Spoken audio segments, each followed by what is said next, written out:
பெரம்பலூர் பஞ்சநதீஸ்வரர் கோவில் நிலத்தை 2008 ஆதி திராவிட நலத்துறைக்கு தானமா கொடுத்துட்டாங்க. 150 குடும்பங்களுக்கு, அதாவது வீட்டு மனை இல்லாத குடும்பங்களுக்கு இந்த கோயில் நிலத்தை எடுத்து வீட்டு மனை போட்டா கொடுக்கறதுக்கு ஆரம்பிச்சிருக்காங்க. 2014 தொடங்கியதுன்னு நினைக்கிறேன். இப்ப மீண்டும் அது பிரச்சனை ஆகிருக்கு. அதுல ஒரு சாரர் அந்த பட்டாவை வாங்கிக்கிட்டவர்கள் அமைதி காத்து அப்பாடா நமக்கு இடம் கிடைச்சிருச்சேன்னு நினைக்கிறாங்க. இன்னொரு சாரர் அது எப்படி கோயில் நிலத்தை எப்படிங்க நீங்க கொடுக்கலாம், என்னங்க அநியாயம் பண்றீங்க அப்படின்னு ரோட்ல உட்காந்து போராடுறாங்க.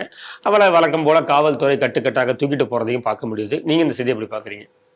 மேலெழுந்த வாரியாக ஒரு செய்தியாக நீங்கள் பார்த்தீங்கன்னா, கோயில் எல்லாரும் நல்லா இருக்கணும்னு தானே நினைப்போம், எல்லாருக்கும் வீடு போட்டு கொடுக்கலாம் தானே அப்படின்னு ஒன்று தோணும். வீடே இல்லாதவங்களுக்கு தானே அது நல்ல விஷயம் தானே அப்படின்னு தோணும். ஆனால் இதுக்கு பின்னால் இருக்கக்கூடிய ஒரு பேக்ரவுண்டை பார்க்கணும். பேக்ரவுண்டு பார்க்குறதுக்கு முன்னால் ஒரு விஷயம் சொல்லிடுறேன். இப்பொழுது அந்த கோயிலுக்கு அறங்காவலர் குழு தலைவராக இருப்பவர் ராஜாவுடைய சகோதரர் அப்படிங்கிற ஒரு தகவலை உங்களுக்கு முதல் சொல்லிடுறேன். நீங்கள் சொன்னவே 2008-09 இந்த பிரச்சனை ஆரம்பிச்சது. அப்பொழுது இருந்த ஒரு 5-6 அறங்காவலர் குழு, அந்த கமிட்டி இருப்பாங்க இல்லையா, அவங்க இவங்க கேட்குறாங்க, ஆதி திராவிட நலத்துறை கேட்குறாங்க.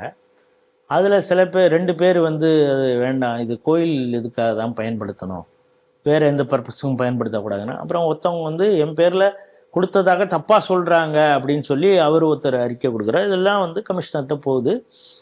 அவங்க எல்லாத்தையும் இது பண்ணிவிட்டு கடைசியில் நாங்கள் இதை இது பண்ணுவோம், இந்த இடத்த எடுத்துப்போம் அப்படின்னு சொல்கிறப்ப மக்கள் எதிர்ப்பு தெரிவிக்கிறாங்க. அதற்கு பிறகு போய் பேசுகிறான். பெரிய போராட்டம் இவங்க முன்னெடுக்கலாம். ஊர் மக்கள்லாம் எதிர்ப்பு தெரிவித்தோடனே சரி வாங்க சமாதான பேச்சு பேசலாம் அப்படிங்கிறப்ப, ஊர்லேருந்து எல்லாரும் வரக்கூடாது, 10 பேர் தான் வரணும் அப்படின்னா 10 பேர் போகிறாங்க. அந்த 10 பேர் போன உடனே வேறு எதுவும் ஆரம்பிக்கலை. அப்பொழுது ராஜா அந்த பகுதியுடைய எம்பி என்பதையும் மனதிலே வச்சுக்கிட்டு, இதெல்லாம் நீங்கள் இந்த செய்தியை நீங்கள் உள்வாங்கணும். உள்ளே போன உடனே எப்படி வீட்டில் இருக்கிறதா உத்தியோகமா, ஜெயிலில் போய் உட்கார்றதா உத்தியோகமா, ஃபஸ்ட்டு கேள்வியாக தான். அங்கே போன உடனே வெளியே போச்சு. என்ன கோயில் சமரசம்னா பேசி என்ன இது, நீங்கள் ஏதாவது ஒரு அட்ஜஸ்ட்மெண்ட் இதுனா, இல்லை எங்களுக்கு கோயிலுக்கு அப்படி நீங்கள் கொடுப்பீங்கன்னா எங்கள் அந்த பூஜைக்கெல்லாம் எங்களுக்கு தேவையானது இந்த இதுலேருந்து தான் வருது, இது நாங்கள் என்ன பண்ணுறது, அதுக்கு ஏதாவது ஏற்பாடு உண்டா அப்படிங்கிறது மாதிரி தானே பேச்சுவார்த்தை இருக்கணும். நீ உள்ளே போய் ரொம்ப பேசுகிறேன், கஞ்சா கேஸில் உள்ளே போயிடுவேன் அப்படின்னு உடனே பதறி அடிச்சுட்டு அந்த 10 பேரும் வந்துடுறாங்க. ஆட்சி மாற்றம் நிகழ்கிறது. அதிமுக வந்துடுது. அதிமுகட்ட திரும்ப அந்த ஊர் மக்கள் போய் மனு கொடுத்த உடனே சரி இப்போதைக்கு நாங்கள் ஒன்றும் பண்ணல, பார்க்கலாம் அப்படின்னு சொன்னது மாதிரி எந்த வேலையும் நடக்காமல் இருந்தது. இப்போ நான் திரும்ப தான் சொல்கிறேன், எலெக்ஷன் வந்துட்டா தானே திமுக ஒன்றும் கையில் பிடிக்க முடியாது. அது எல்லா இடத்துலையும் கான்ட்ராக்டாக இருக்கலாம், எந்த விஷயமா இருக்கட்டும், சமூக நீதியெல்லாம் அவங்களுக்கு முன்னால் நிற்கும். அப்போ உடனே இப்பொழுது நாங்கள் பட்டா, நிரந்தர பட்டா 2009 என்ன பண்ணியிருக்காங்க, வீடு இல்லாதவங்களுக்கு கொடுக்கக்கூடிய அந்த பட்டாவை மட்டும் கொடுத்துருக்காங்க. இப்போ அந்த 150 குடும்பத்துக்கு நிரந்தர பட்டா கொடுப்போம் அப்படிங்கிறப்ப இந்த நெக்ஸ்ட் ஜென்ரேஷன், நான் சொல்றது 2009 போய் மேலே கஞ்சா கேஸ் போட்டோன்னே பயந்துட்டு வந்துட்டாங்க பாருங்க. இவங்களுடைய அடுத்த ஜென்ரேஷன் இப்போ தலையெடுத்திருக்காங்க. இவங்களுக்கு இப்போ சோசியல் மீடியா இன்ஃப்ளூயன்ஸ் இருக்குது, எது சரி எது தப்பு. இன்னொன்று, கோயில் நிலம், அந்த நிலத்தை எப்படி அபகரிக்கிறாங்க, அது என்ன எல்லாம் செய்கிறாங்கக்கூடிய விழிப்புணர்வு கிடைத்த இளைஞர்கள்லாம் இப்போ அந்த பொறுப்புக்கு வராங்க அந்த கோயில் இதில்.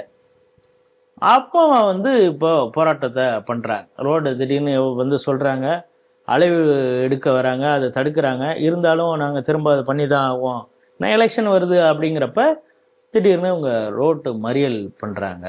பெரிய லெவலில் பெரிய வேறு வழி இல்லாமல் வருவாய்த்துறை இவங்கெல்லாம் போலீஸ்லாம் அவங்கள அரெஸ்ட் பண்ணுது. இப்போதைக்கு என்ன பண்ணியிருக்காங்கன்னா, நாங்கள் இந்த பட்டாவை கேன்சல் பண்ணுறது அப்படிங்கிறத எங்களால் முடியாது. இவங்க என்ன சொல்கிறாங்கன்னா, ஊரில் ஏற்கனவே பல புறம்போக்கு நிலங்கள் இருக்குது. இப்போ அதே பகுதியில் நான் அந்த ஸ்க்ரோல் பண்ணி பார்த்தப்ப விசிகவினர் ஒரு போராட்டம் நடத்திருக்காங்க. என்னென்னா அங்கே நிறையா பஞ்சமி நிலம் இருக்குதான், அது ஆக்கிரமிப்பு இருக்குதான். இப்போ நீ அவங்களுக்கு உரிய நிலத்தை நீங்கள் மீட்டு கொடுக்கலாம்ல, பஞ்சமி நிலமே இருக்குதான் நிறையா. அதுக்காக ஒரு போராட்டம் போன ஜனவரியில் ஒரு போராட்டம் அந்த பகுதியை சார்ந்த ஒரு போராட்டம் நடத்திருக்காரு.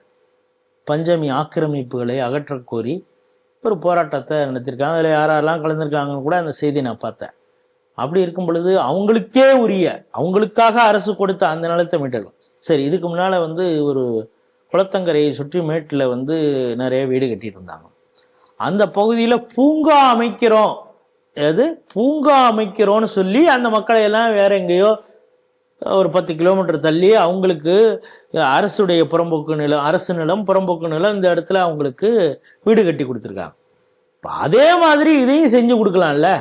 இது கோயில் நிலம். இப்போ என்ன சொல்கிறாங்கன்னா, அந்த பஞ்சநதீஸ்வரர் கோயில் வந்து 1961 வந்து தேர் திருவிழாலாம் நடத்திட்டு இருக்காங்க. தேர்னா அந்த பையன் பேசுகிறப்ப சொல்கிறாரு, தேர்னா சும்மா சாதாரண தேர் நடத்திங்க, திருவாரூர் தேர் மாதிரி இருக்கும், அவ்வளோ பெருசு. 1961 அது நடந்துகிட்டு இருக்கு. இப்போ பார்த்தீங்கன்னா அப்போ வந்து கிராம கோயிலாக இருந்து கிராம அந்த நிர்வாக கமிட்டி தான் பண்ணியிருக்காங்க. நல்லா இருந்த ஊரில் வந்து நாசமாக்குவதற்காகவே ஒரு ஆள் வருவாங்கல்ல, அவங்க தான் ஹெச்ஆர்என்சி டானு உள்ள வந்து அதில் புகுந்து நாசப்படுத்திட்டாங்க. இப்போ எண்ணெய் வாங்கறதுக்கே காசு இல்லாமல், சரி அப்போனா இந்த கோயில் என்னங்க எப்போங்க கட்டியிருப்பாங்க, வேற ஒன்றும் இல்லை, ஒரு 800-900 வருடத்திற்கு வந்து அவ்வளோதான் பழசு.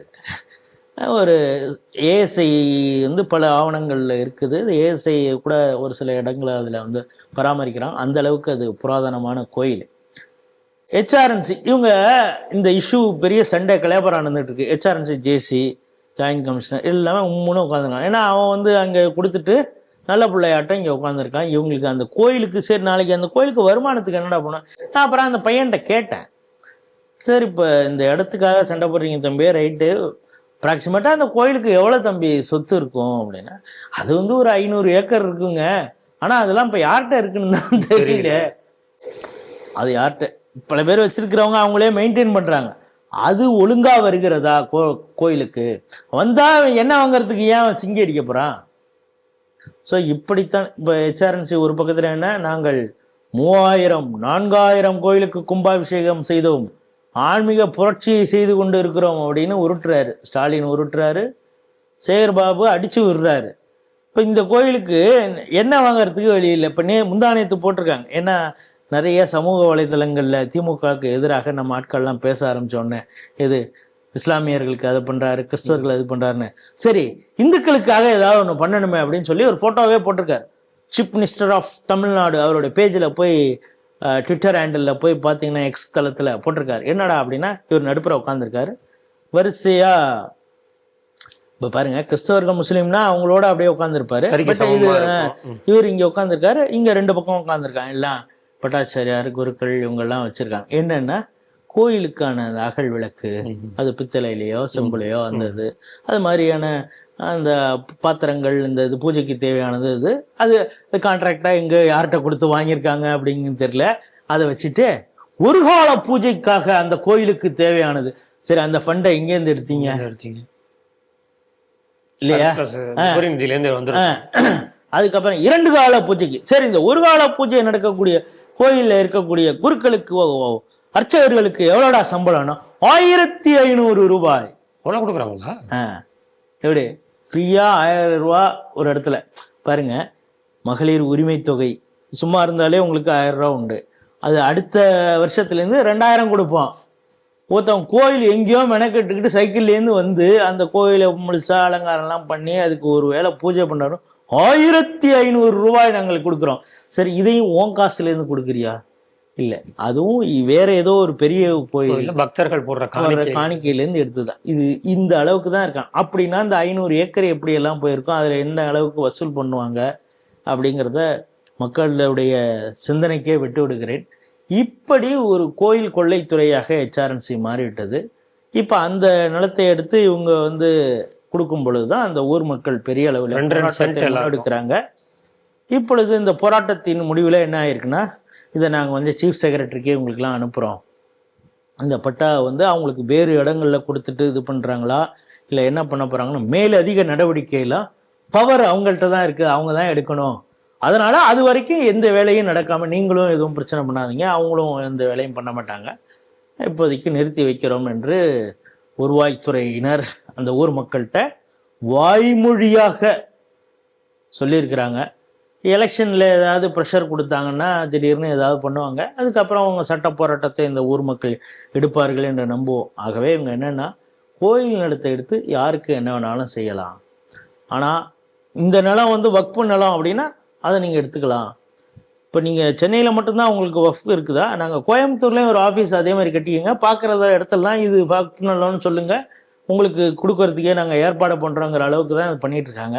ஆனால் கோயில் நிலங்களை யாருக்கு என்ன வேணாலும் தானம் பண்ணலாங்கிற ஒரு முடிவுக்கு இந்த HRNCயும் அது இந்த அரசும் திராவிட மாடல் அரசும் செயல்படுகிறது அப்படிங்கிறது தான் இந்த செய்தி காட்டுது.